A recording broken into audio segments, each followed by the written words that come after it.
மாலை வணக்கம். மேடையில் வீட்டிற்கும் பெரியோர்களுக்கும் இங்கு வந்திருக்கும் அனைத்து ஊடக நண்பர்கள், பிரஸ் நண்பர்கள் அனைவருக்கும் இனிய மாலை வணக்கம். டைரக்டர் மகாகந்தன் பேசும்போது சொன்னார், இந்த படத்தை பார்த்து கரெக்ஷன்லாம் சொன்னேன்னு. கரெக்ஷன்லாம் இல்லைப்பா, சின்ன சின்ன ஃபீட்பேக்கெல்லாம் கொடுத்துருந்தேன். ஆனால் அவர் கால் பண்ணிவிட்டு எனக்கு ஒரு வாரம் முன்னாடி சொன்னார், சார் நீங்கள் சொன்னதெல்லாம் ரொம்ப உபயோகமாக இருந்தது. படம் பார்த்த உடனே நம்மளுக்கு ஒரு சில விஷயங்கள் தோணும். நீங்கள் ஊடகத்தில் ரிவ்யூ பண்ணுற பல கிரிட்டிக்ஸ் எல்லாம் நீங்கள் படம் பார்த்த உடனே தோணும், இப்படி இருந்திருக்கலாமே அப்படி இருந்திருக்கலாமேன்னு.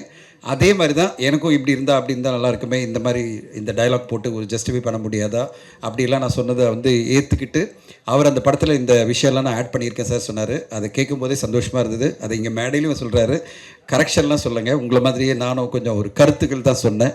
அந்த கருத்துக்களை ஏற்றுறதுக்கு நன்றி. அண்ட் இன்றைக்கி ஒரு முக்கியமான நாளாக நான் பார்க்குறேன். தமிழ் சினிமாவில் பார்த்தீங்கன்னா இன்றைக்கி டூரிஸ்ட் ஃபேமிலி அப்படின்ற ஒரு படக்குழு அவங்களுடைய கலெக்ஷன் உலக லெவலில் 75 கோடி அச்சீவ் பண்ணியிருக்குன்னு அவங்க சொல்லியிருக்கும் போது எவ்வளோ ஒரு சந்தோஷமாக இருக்குது. ஒரு மீடியம் பட்ஜெட்டில், சிறு பட்ஜெட்டுன்னு சொல்ல முடியாது, ஒரு 8லேருந்து 10 கோடியில் எடுக்கப்பட்ட ஒரு படம் உலகெங்கும் 75 கோடி கலெக்ட் பண்ணுது அப்படின்னா, ஒரு நல்ல படம் கொடுத்தா தமிழர் ரசிகர்கள் உலகெங்கும் மிகப்பெரிய அளவில் வணிக வீதியில் வெற்றியை கொடுப்பாங்க அப்படின்றதுக்கு அந்த படம் ஒரு மிகப்பெரிய உதாரணமாக மாறி இருக்கு, ஒரு பெஞ்ச் மார்க்காக மாறி இருக்கு. இன்றைக்கி காலங்காலமாக நம்ம இனிமேல் பேச போகிறோம், டூரிஸ்ட் ஃபேமிலி மாதிரி உங்கள் படம் வரணும், டூரிஸ்ட் ஃபேமிலி மாதிரி வரணும் அப்படின்னு நம்ம சொல்லுவோம். அப்படிப்பட்ட ஒரு மிகப்பெரிய வெற்றி கொடுத்த அந்த படக்குழுவுக்கு இன்றைக்கி அவங்க அனௌன்ஸ் பண்ண தொட்டு வாழ்த்துக்களை நம்ம சொல்லணும் எல்லா சார்பிலையும்.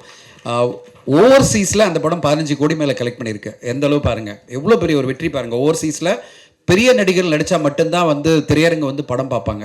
ஆனால் இன்றைக்கி இந்த படத்தை ஆஸ்திரேலியா, அமெரிக்கா எல்லா ஊர்லேயுமே பெரிய லெவலில் பார்த்து 15 கோடி மேலே அந்த படத்துக்கு கலெக்ஷன் கொடுத்துருக்காங்க. எதுக்காக இந்த கோடிகள் நம்பர்லாம் சொல்கிறேன்னா, நடப்பு தயாரிப்பாளர் சங்கத்தினுடைய பொருளாதாரத்தை கொஞ்சம் சொல்ல வேண்டியிருக்கு. அந்த அளவு மிகப்பெரிய வெற்றி தமிழ்நாட்டில் மட்டுமே 55 கோடி லெவலில் இந்த படம் கலெக்ட் பண்ணி உலகெங்கும் இவ்வளோ பெரிய வெற்றி சாதனை பண்ணியிருக்குன்னா, தமிழ் சினிமா மீண்டும் மீண்டும் ரசிகர்கள் சொல்கிறதும் பார்வையாளர்கள் சொல்கிறதும் ஊடக நண்பர்கள் நீங்கள் எல்லாரும் சொல்கிறதும் ஒன்று தான், நல்ல சினிமா கொடுத்தா நாங்கள் அதை பாராட்டுவோம், மிகப்பெரிய வசூலை கொடுப்போம் அப்படின்னு அவங்க திருப்பி நீங்கள்லாம் சொல்கிறீங்க, ஆடியன்ஸும் சொல்கிறாங்க. இந்த படத்தை நான் பார்த்தேன், உணர்வுபூர்வமாக ஒரு அற்புதமான ஒரு படம், அழகான ஒரு கதை. எனக்கு ஆச்சரியமாக இருந்தது. வெற்றி இந்த படத்தினுடைய முடிவுலாம் பார்த்தீங்கன்னா ரொம்ப சர்ப்ரைஸாக இருக்கும். இந்த மாதிரி ஒரு கதையெல்லாம் ஒத்துக்கிட்டு நடிக்கிறதெல்லாம் ரொம்ப தைரியம். ஏன்னா ஹீரோஸ்னாலே நான் ஃபைட் பண்ணி வின் பண்ணணும் அப்படிலான்வாங்க, அப்படி இல்லை, இந்த கதையோடு சேர்ந்து அந்த கதாபாத்திரமாகவே வெற்றி வாழ்ந்திருக்காரு. நான் கொஞ்சம் லேட்டாக வந்துட்டேன். நான் சரி 6 o'clock 7 மணிக்கு ஆரம்பிக்கணும்னா 6:45 நான் வரும்போதே பார்த்தா இளைய திலகம் பிரபு சார் அவர் கிளம்பி போயிட்டார் சொன்னாங்க. அவர் 74 பேரை நான் அறிமுகப்படுத்தியிருக்கேன்னு சொல்கிறது கேட்டும்போது எனக்கு ரொம்ப எவ்வளோ பெரிய ஒரு விஷயம் பாருங்கள். எத்தனை இயக்குநர்களை அறிமுகப்படுத்தியிருக்காரு. இந்த படத்துலையும் அவர் மூலமாக ஒரு இயக்குனர் அவருடைய இந்த ராஜபுத்திரன் மூலமாக வராரு. அவருக்கு என்னுடைய வாழ்த்துக்கள். பிரபு சார் அவருடைய ஆசீர்வாதம் தானே கண்டிப்பாக உங்களுக்கு வெற்றிகள் கிடைக்கும்.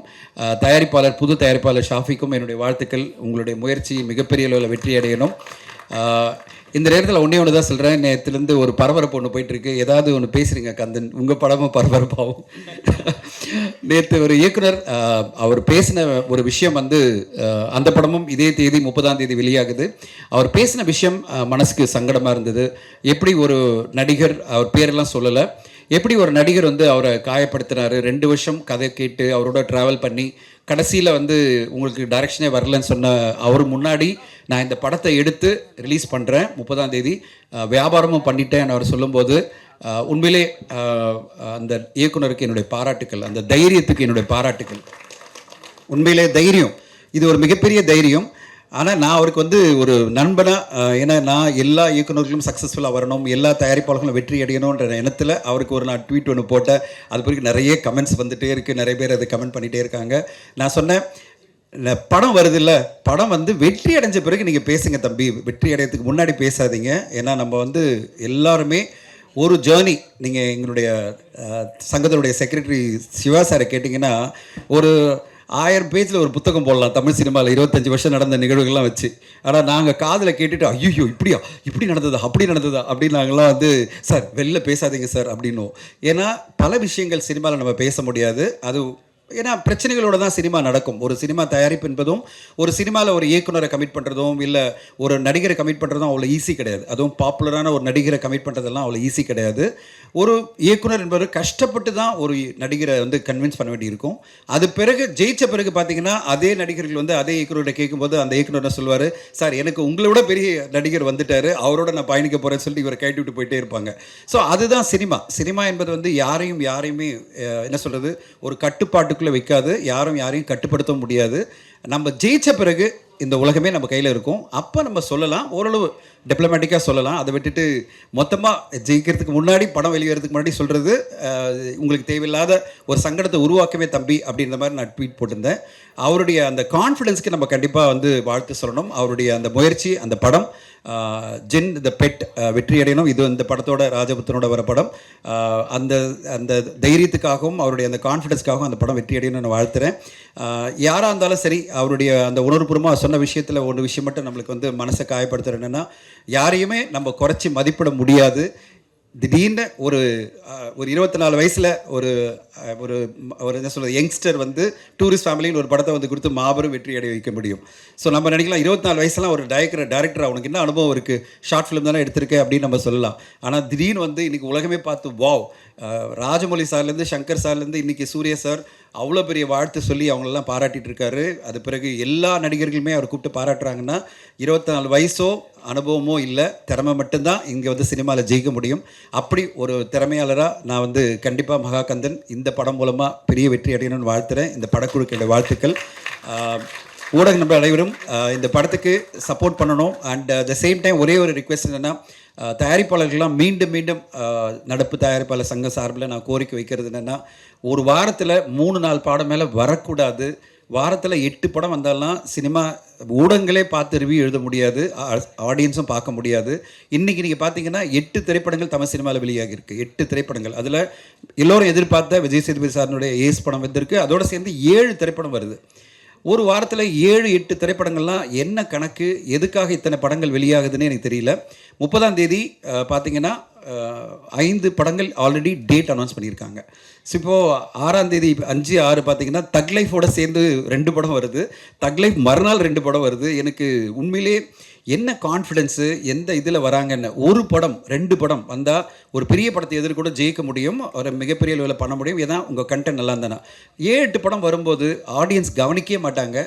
அதனால் என்னுடைய ரிக்வெஸ்ட் என்னென்னா, தயாரிப்பாளர்கள் யாரெல்லாம் புதுசாக திரைப்படத்துறைக்கு வராங்களோ அண்ட் இயக்குனர்கள் 2 பேரும் சேர்ந்து ஒரே ஒரு விஷயத்தை வந்து மனசில் வைக்கணும். ஒரு 4 படம் ஆல்ரெடி அனௌன்ஸ் பண்ணிட்டா வேண்டாம், இந்த தேதி வேண்டாம், நம்ம இன்னொரு தேதி வரலாம் அப்படின்ற ஒரு முடிவு எடுக்கணும். அப்போ தான் ஊடகங்களும் நம்ம படத்தை பார்த்து ஓரளவாவது சப்போர்ட் பண்ண முடியும். 8 படங்கள் வந்தால் ப்ரெஷ்ஷை கூட வைக்க முடியாது. அந்த ப்ரெஷ்ஷை வச்சு அந்த படத்தை ரிவ்யூ பண்ணுறதுக்குள்ளே வாரமே முடிஞ்சு போயிடும். அது பிறகு வந்து அடுத்த வாரம் வந்துடும், அடுத்த வாரம் இன்னொரு 5-6 திரைப்படங்கள் வந்துடும். இதை பல மேடைகளில் நான் சொல்லிகிட்டு இருக்கேன். தயாரிப்பாளர்கள் மீண்டும் கவனத்தில் வைங்க. நம்ம படத்துக்கு குறைந்தபட்சம் ஒரு 2 வாரமாவது லைஃப், அதாவது திரையரங்கில் ஓடுறதுக்கான வாய்ப்பு இருக்கா இல்லையா அப்படின்றத யோசித்து நீங்கள் பண்ணால் நல்லாயிருக்கும். இன்றைக்கி ஒரு தயாரிப்பாளர் வந்து படம் வந்திருக்கு, அவர் நேற்று என்கிட்ட சொன்னார் 80 ஸ்க்ரீன் கன்ஃபார்ம் ஆகிடுச்சு சார் அப்படின்னாரு. இன்றைக்கி மத்தியானமாக எனக்கு அவர் போஸ்ட் போடுறாரு, சார் 38 ஸ்க்ரீனில் ஒரு ஷோ தான் கொடுத்துருக்காங்க, எனக்கு மிகப்பெரிய லெவலில் சங்கடமாயிடுச்சு, 3.5 கோடியில் இந்த படத்தை எடுத்திருக்கேன் அப்படின்னு அவர் ஒருத்தத்தோடு எனக்கு சொல்லும்போது நான் என்ன சொல்கிறது, நேற்று அவர்கிட்ட நான் சொன்னேன், சார் திருப்பி செக் பண்ணுங்கள், மினிமமாக 100 ஸ்க்ரீனாக அது கிடைச்சா தான் உங்கள் திரைப்படம் நீங்கள் இவ்வளோ செலவு பண்ணி எடுத்திருக்கீங்க, அப்போ தான் உங்களால் ஜெயிக்க முடியும் அப்படின்னு நான் சொன்னேன். இப்போ வந்து அவர் 38 ஸ்க்ரீன் தான் கிடச்சிருக்குன்னு சொல்லி அவர் எழுதும்போது அதை எல்லா குரூப்லையும் ஷேர் பண்ணும்போது மனசு கஷ்டமாகுது. ஏன்னா இந்த தயாரிப்பாளர்களுக்கெல்லாம் எப்படி தியேட்டர் மூலமாக ரெவென்யூ வரும்னு இந்த ஒரு கோரிக்கையை உங்களுக்கு எல்லாருக்கும் வைக்கிற தயாரிப்பாளர்கள் யோசித்து கரெக்ட் டேட்டில் நீங்கள் வாங்க. அது சினிமாவுக்கு நல்லது, உங்களுக்கு நல்லது. இந்த துறையும் வந்து நல்ல சினிமாக்களை இனிமேல் கைவிடாது. அப்படி ஒரு நல்ல தேதியில் வந்து இந்த படம் வந்து மிகப்பெரிய வெற்றியடைய என்னுடைய வாழ்த்துக்கள். நன்றி, தேங்க்யூ. தயாரிப்பாளர் சஃபி அவர்களுக்கு என்னுடைய நெஞ்சம் நிறைந்த வாழ்த்துக்கள். ஏன்னா அவர் அந்த படம் லாபகரமான படமாகவும் வெற்றிகரமான படமாக அவருக்கு அமையணும். அவர் தொடர்ந்து நிறையா படங்கள் எடுக்கணும், தமிழ் சினிமாவுக்கு நிறையா முதலீடுகள் வரணுன்றது தான் எங்களுடைய ஆசை. பிரபு சார் அப்படின்னாவே இங்கே இருக்கிற எல்லா கூட்டம் பார்த்தீங்கன்னா எல்லாமே பிரபு சாருக்கு வந்ததாக தான் இருக்கும். ஏன்னா அவர் மாற ஒரு அற்புதமான ஒரு வளர்ந்த குழந்தையை நம்ம பார்க்கவே முடியாது. அவருக்காகன்னு சொன்னால் எந்த நேரமும் ஓடி வர்றதுக்கு ஒரு மிகப்பெரிய கூட்டம் சினிமாவில் தயாராகுது. அது ஒரு சிறு பகுதி தான் இங்கே இருக்கிற எல்லாருமே அவருடைய நண்பர்கள். அதனால் அவருடைய படம், அவருடைய பேருள்ள படம் நிச்சயமாக பெரிய வெற்றி அடையணும், அதை ஓடணுன்ற எங்களுடைய எப்போவுமே எங்களுடைய ஆசை உண்டு, வாழ்த்துக்கள் உண்டு. இந்த படத்தில் முக்கியமாக என்ன தம்பி வெற்றி, நான் 8 தோட்டாக்கள்லேருந்து அவரை தொடர்ந்து பார்த்துட்டே இருக்கேன். அவருடைய எல்லா படங்களையும் பார்க்குறோம். அந்த படத்தில் ஒரு சிறிய வேடத்தில் கூட நடித்தேன். அவருடைய நிதானம் எனக்கு ரொம்ப பிடிச்சிருக்கு. ஏன்னா அவருக்கு வயசு இருக்குது, தகுதி இருக்குது. அவர் நினச்சாங்கன்னா அவங்களே 4 வருஷத்துக்கு 4 சொந்த படம் எடுத்து விட்டுடலாம். அதெல்லாம் எல்லாமே கதையை கரெக்டாக தேர்வு பண்ணி நிதானமாக ஒன் பை ஒன்னா அந்த ஸ்டெப்ஸ் எடுத்துகிட்டு வராரு. அது ரொம்ப அழகான விஷயம். அந்த அறிவு முதிர்ச்சி ரொம்ப நல்ல விஷயம். அது இருக்குதேன்னு அள்ளி விடுற ஆள் இல்லை அவர். அதனால் அந்த மாதிரி நல்லா செலக்ட் பண்ணி பண்ண படமாக இந்த ராஜபுத்திரனும் இருக்கும். அதில் நிச்சயமாக ஒரு பெரிய வெற்றி கிடைக்கும் நான் நிச்சயமாக நம்புகிறேன். மற்ற டீமுக்கு என்னுடைய வாழ்த்துக்கள். மகாகந்தனுடைய படம் மெகா வெற்றி அடைய வேண்டும் என்று வாழ்த்துக்கிறேன். நன்றி, வணக்கம். இங்கே ஸ்க்ரீன் கவுண்ட் சம்பந்தமாக மிகப்பெரிய இதுக்காக இல்லை, நான் ஜென்ரலாகவே சொல்லிடுறேன். ஸ்க்ரீன் கவுண்ட் சம்பந்தமாக மிகப்பெரிய தவறான புரிதல் ஒன்று இருந்துகிட்டு இருக்குது. இவங்க சும்மா எனக்கு எனக்காக சும்மா நகைச்சுவைக்காக சொன்னாங்க. ஆனால் இது என்னோட கடமையாக நினைக்கிறேன். இதை நான் கன்வே பண்ணணுங்கிறது. அதாவது என்னென்னா, ஒரு படம் 8 கோடி ரூபா வரைக்கும் கலெக்ட் பண்ணக்கூடிய ஒரு படத்துக்கு 100 பிரிண்ட் போதுமானது. இங்கே என்ன நடந்துக்கிட்டு இருக்குது அப்படின்னா, ஒரு 100 ரிலீஸ் சென்டர் இருக்குன்னா அந்த 100 ரிலீஸ் சென்டர்லையும் ஒரு சாதாரண ஒரு மதுராந்தகம் மாதிரியான ஊர் அல்லது ஒரு நான் திருநெல்வேலியில் எடுத்துக்கிட்டால் ஒரு சங்கரன் கோயில் மாதிரியான ஒரு ஊர், ஏதாவது ஊர் பர்டிகுலராக சொல்கிறேன்னு நினைக்க வேண்டாம். இது மாதிரியான ஊருங்களில் 2 தேட்டர் 3 தேட்டர்னு ரிப்பீட் போடும் பொழுது தான் 200 300 இந்த ஸ்க்ரீன் கவுண்ட் வர்றது. இங்கே என்ன நடந்துக்கிட்டு இருக்குன்னா, அதிகமாக ஸ்க்ரீன் போட்டாலே பெரிய கலெக்ஷன் வரும் அப்படிங்கிறது ஒரு தவறான புரிதல் போயிட்டுருக்குது. நான் கீதா கோவிந்தம் அப்படின்னு சொல்லிட்டு ஒரு தெலுங்கு படத்தை தெலுங்குலேயே ரிலீஸ் பண்ணுறேன். எனக்கு அந்த படம் 56 பிரிண்ட்டு.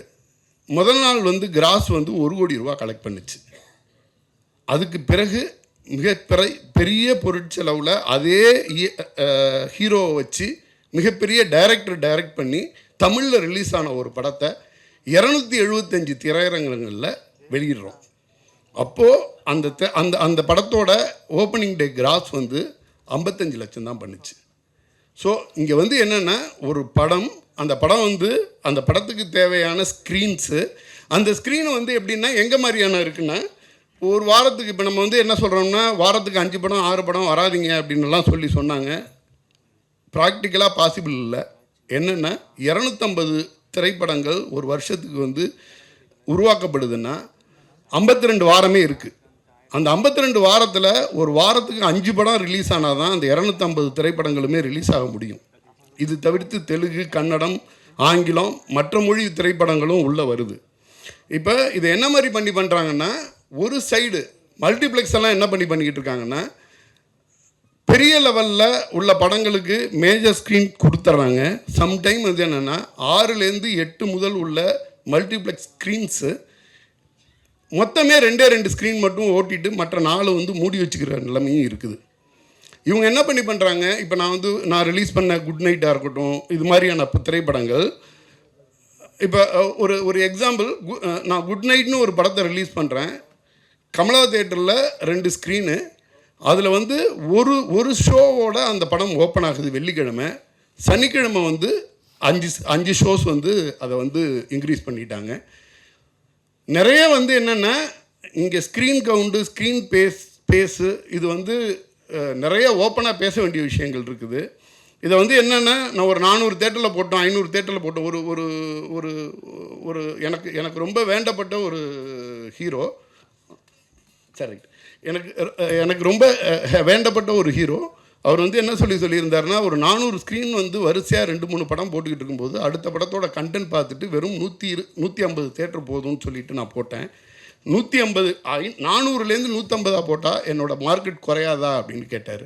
ஆக்சுவலாக என்னென்னா, மார்க்கெட்டுங்கிறது நம்பர் ஆஃப் ஸ்க்ரீனில் கிடையாது, அதனுடைய கலெக்ஷனில் இருக்குது. நிச்சயமாக இந்த திரைப்படத்துக்கான இப்போ நான் ராஜபுத்திரன்னு சொல்கிறேன். இந்த ராஜபுத்திரங்கிறது நேட்டிவிட்டி சம்மந்தப்பட்ட படம். எனக்கு தெரியும் இந்த விதை எங்கெங்கே எல்லாம் முளைக்க வைக்கணும்னு. மதுரை, திருச்சி, திருநெல்வேலி, சேலம், கோயம்புத்தூர், இது இவங்களோட பேஸ் ஏரியா. அவங்க அந்த மண்ணோட கனெக்டிவிட்டி உள்ள ஏரியாக்களில் இந்த படம் பெருசாக வந்து ஒர்க் அவுட் ஆகும். நான் வந்து என்னென்னா என்னோடய மோர் கான்சன்ட்ரேஷன் அங்கே இருக்கும். நான் இதை ரொம்ப சீரியஸாக எடுத்து சொல்லிட்டேன். சார் நகைச்சுவைக்காக சொன்னது. நன்றி, ரொம்ப டைம் எடுத்துக்கிட்டேன். நன்றி.